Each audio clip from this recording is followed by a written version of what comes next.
कढ़ी पकौड़ा वैसे तो एक डिश का नाम है, बट इसमें जुड़े हुए होते हैं अनगिनत इमोशंस एंड प्यार। ये एक ऐसी डिश है जो हर घर में बनती है, चाहे आप इंडिया के किसी भी स्टेट से बिलोंग करते होंगे। थोड़े से प्रोसेस में वेरिएशंस होती हैं, बट ये हर घर में बहुत ही शौक से खाई जाती है। Hello friends, welcome to my channel. मैं हूँ आपकी होस्ट एंड दोस्त अशु।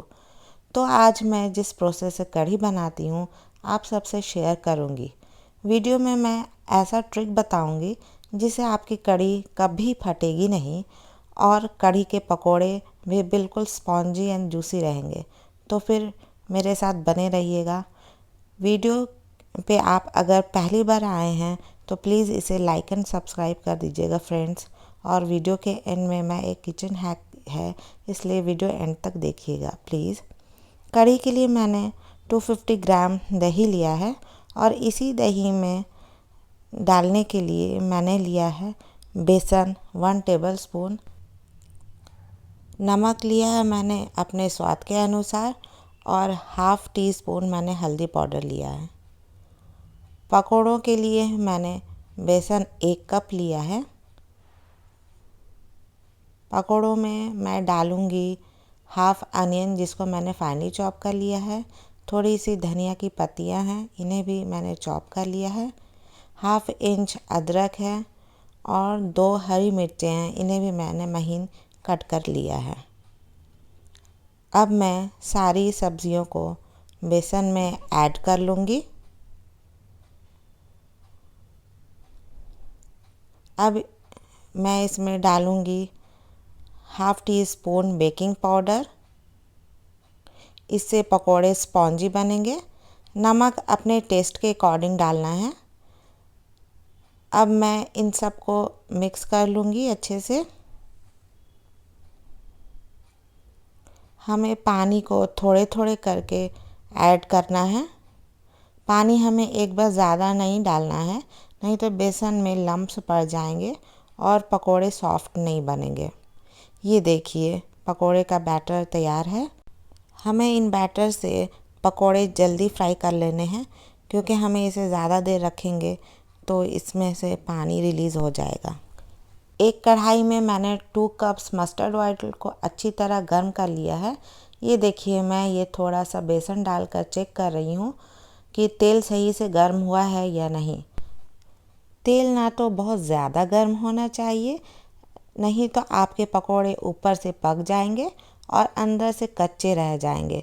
और ना ही तेल ठंडा रहना चाहिए, नहीं तो पकोड़े ज़्यादा तेल एब्जॉर्ब कर लेंगे, क्योंकि इसमें बेकिंग पाउडर डाला हुआ है। एक एक करके इसमें हमें पकोड़े डाल देने हैं। फ्लेम को मैंने मीडियम पे रखा हुआ है। करीब 1 मिनट के बाद हमें इसे फ्लिप कर देना है, ताकि पकोड़े दूसरी तरफ से भी कुक हो जाएं। अब यहाँ पे फ्लेम को हमें लो कर लेना है। ये देखिए पकोड़े बिल्कुल रेडी हो गए हैं परफेक्ट कलर के साथ। अब मैं इन्हें तेल से बाहर निकाल करके एक टिश्यू पेपर पे रख लूँगी। ये देखिए सारे बैटर का मैंने पकोड़ा रेडी कर लिया है। अब मैंने एक दूसरी कढ़ाई ली है। कढ़ाई में मैंने दही को ऐड कर लिया है। दही में मैं पानी को ऐड करूँगी, लेकिन पानी हमें थोड़े थोड़े करके ही ऐड करने हैं, क्योंकि एक बार पानी ज़्यादा डालने से दही में लम्प्स होने का डर है। और हमें इस बात का ख़ास ख्याल रखना है कि फ्लेम बिल्कुल लो रहना चाहिए। और अगर आपको लग रहा है कि आप जल्दी जल्दी ये सब नहीं कर पाएंगी, तो आप इन सब को पहले मिक्स कर लीजिए, तब गैस ऑन करिए। अब मैंने इसमें बेसन ऐड कर लिया है। बेसन को मैंने डायरेक्ट ऐड नहीं किया है, मैंने इसमें पानी थोड़ा सा मिक्स करके इसे पेस्ट बना लिया है। ऐसा करने से कढ़ी में लम्प्स नहीं बनेंगे। अब मैं यहाँ पे हल्दी पाउडर ऐड कर रही हूँ। नमक हमें यहाँ पे बिल्कुल ऐड नहीं करना है। नहीं तो कढ़ी के फटने का डर बना रहता है। और ये ट्रिक थी जो मैंने आपको बताने की बात कही थी। इस ट्रिक को आप आजमाइए और फिर देखिए आपकी कढ़ी कभी फटेगी नहीं।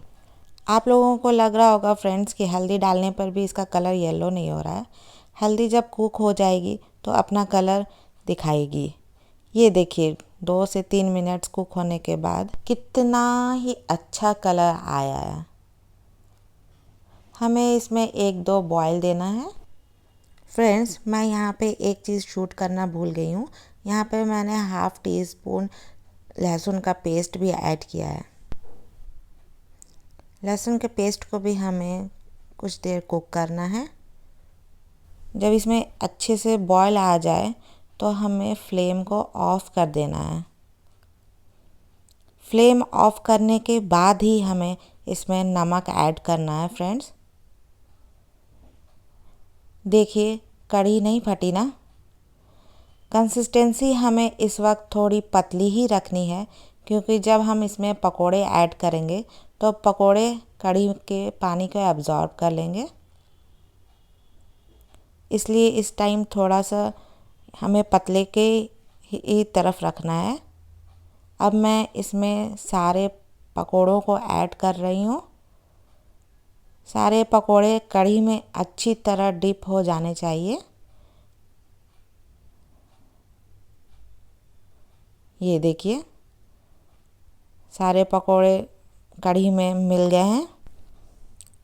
अब इन्हें हमें दूसरी तरफ रख लेना है और अब कढ़ी को छौंकने की तैयारी में लग जाना है।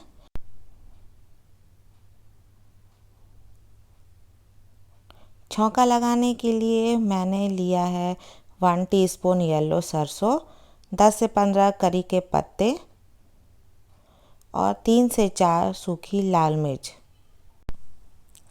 छौंकने के लिए मैं वही तेल यूज़ कर रही हूँ जिसमें मैंने पकोड़े को फ्राई किया है। तो एक भगोने में मैंने थोड़े से तेल ले लिए, उसमें मैंने सरसों ऐड कर लिया है।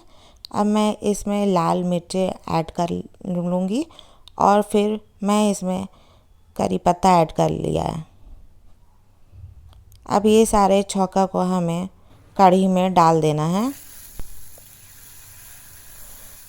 छौंकने की खुशबू से ही पता चल रहा है कि कढ़ी कितनी ही यमी बनकर रेडी हुई है। और हमें छौंकने के बाद 10 से 15 मिनट को कढ़ी को ढक कर रख देना है। इससे पकोड़े सारी कढ़ी को एब्जॉर्ब कर लेंगे उतनी देर में और पकोड़े बिल्कुल जूसी एंड स्पॉन्जी हो जाएंगे। छौंकने से कढ़ी का टेस्ट दोगुना बढ़ जाता है।